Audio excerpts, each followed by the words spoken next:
Today I will teach you class 7 chemistry. This is lecture number 10. Chapter's name is chemicals and chemical changes. The topic today will be taught by me is crystallization.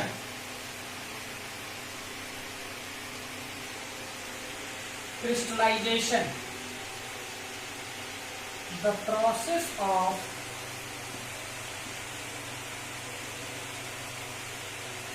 formation of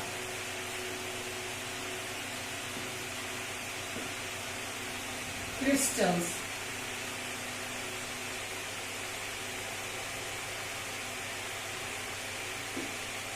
is called crystallization.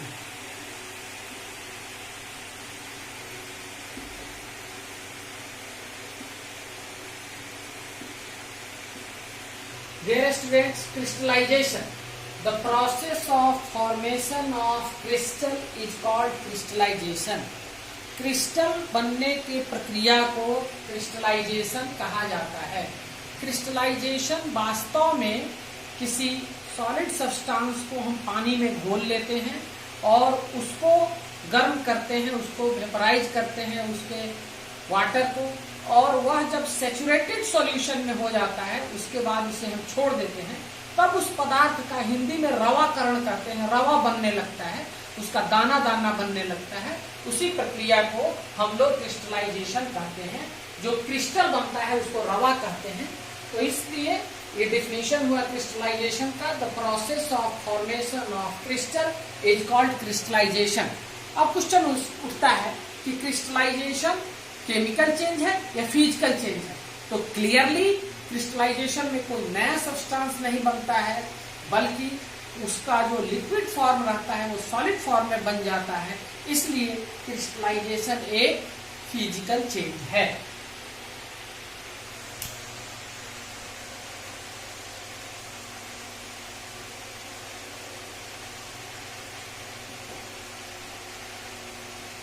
Crystallization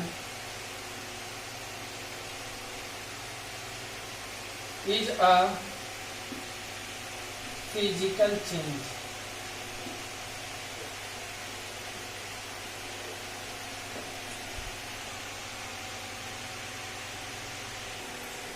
प्रिय बच्चों, separation of salt by crystallization process. हम लोग जो नमक घर में खाते हैं वो क्रिस्टलाइजेशन प्रोसेस से निकाला जाता है समुद्र के पानी से. The process of evaporation is used to obtain common salt from sea water.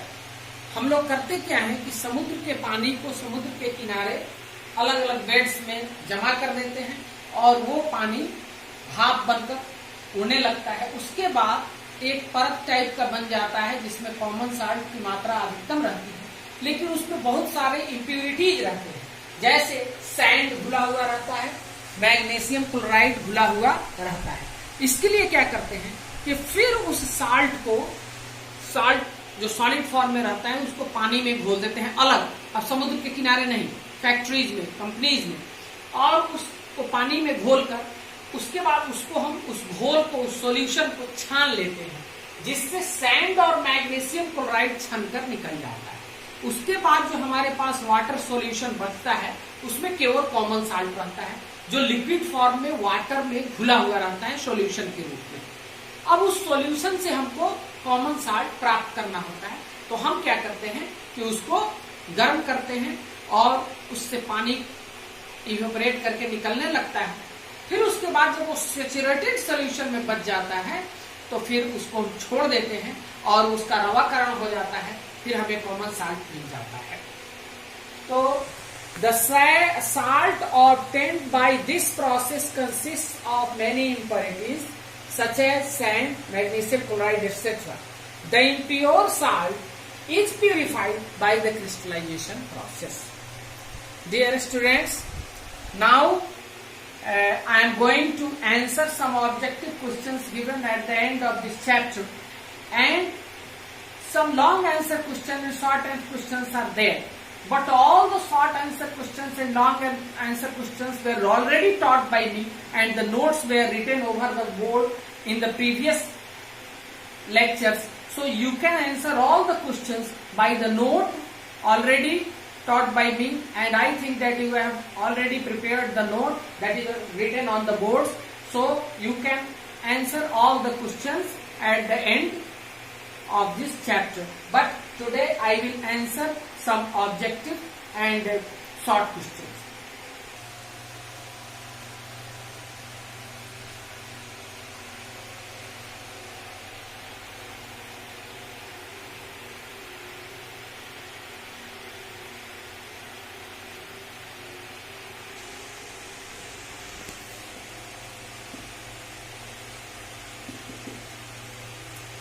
Dear students,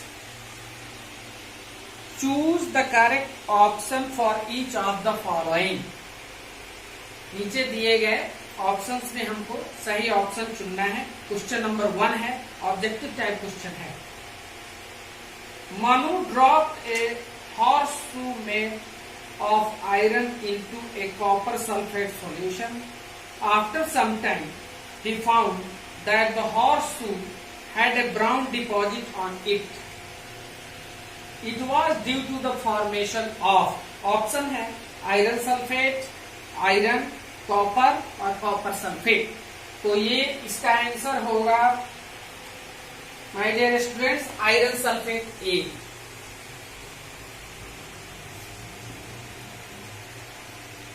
question number 1 इसका आंसर है A. Question number 2 is browning of fruit is an example of.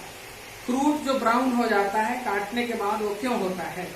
ये किस चीज का एग्जाम्पल है? फिजिकल चेंज का, chemical change का, दोनों का, या दोनों में से कोई नहीं? तो इसका आंसर है browning of fruit is a chemical change. B option इसका होगा. दूसरे का आंसर होगा B. Objective number 3 is which of the following is not a chemical change. इनमें से कौन केमिकल चेंज नहीं है? Inflating a balloon, burning candle, heating sugar, rusting of iron. इसका सही आंसर है ए 3. ए यानी कि inflating of balloon chemical change नहीं है. बैलून को फुलाना केमिकल चेंज नहीं है. Iron forms rust when it reacts with.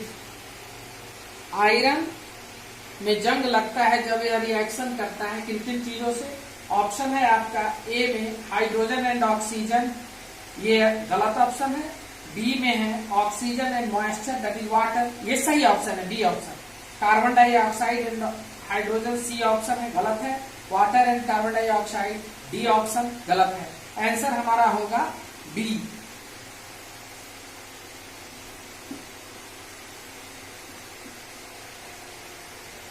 Question number 5.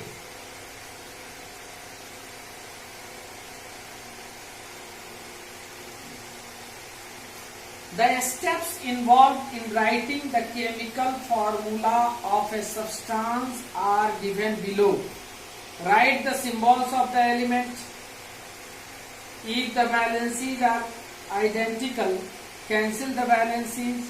Write the valencies of the elements. If the valencies are different, crisscross and place them with reference to the symbol. Which of these is the correct sequence of writing the chemical formula? Number 5 का answer हुआ option B.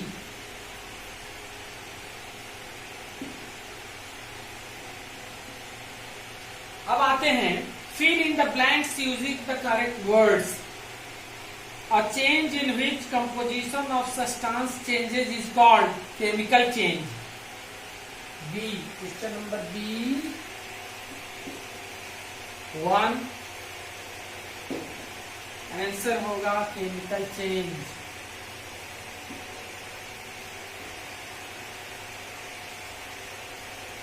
2. Second question is the number of atoms that make up a molecule of an element is called its atomicity. Atomicity. Question number 3. The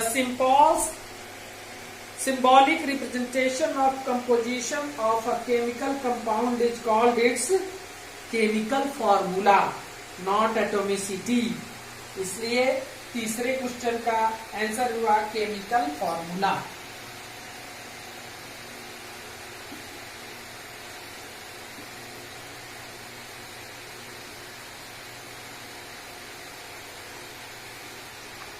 Question number 5. Salt. Question number 4. Salt obtained from sea water can be purified by the process of galvanization, crystallization. अभी पढ़ाए हैं थोड़ी देर पहले. Crystallisation इसका सही answer होगा.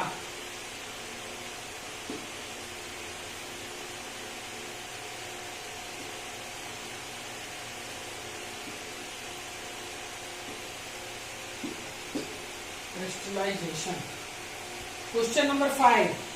The chemical substance that participate in a chemical reaction are called reactants.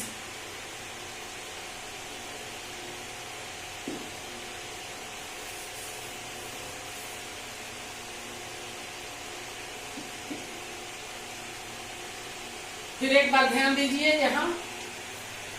Question B1 chemical change, 2 atomicity, 3 chemical formula, 4 crystallization, 5 reactants. अब प्रिय बच्चों, state whether the following statement are true और फॉल्स. ये C में है. Set of question C1 statement है the atom of most of element exist independently. ये false है. दूसरा क्वेश्चन है elements are made up of different type of atoms. नहीं, एक टाइप ऑफ एटम से एलिमेंट बने होते हैं, इसलिए ये फॉल्स. तीसरा क्वेश्चन है each element has a name and a unique chemical symbol. ये ट्रू है. Third true. 4 है product of chemical reaction are written on the left hand side of the chemical equation. ये फॉल्स है. Products are always written on the right hand side of the chemical reaction, so it is false.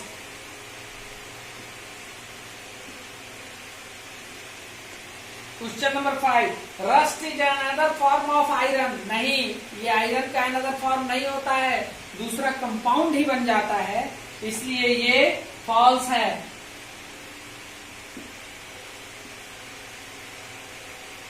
प्रिय बच्चों, जितने objective थे उसका answer हमने बता दिया.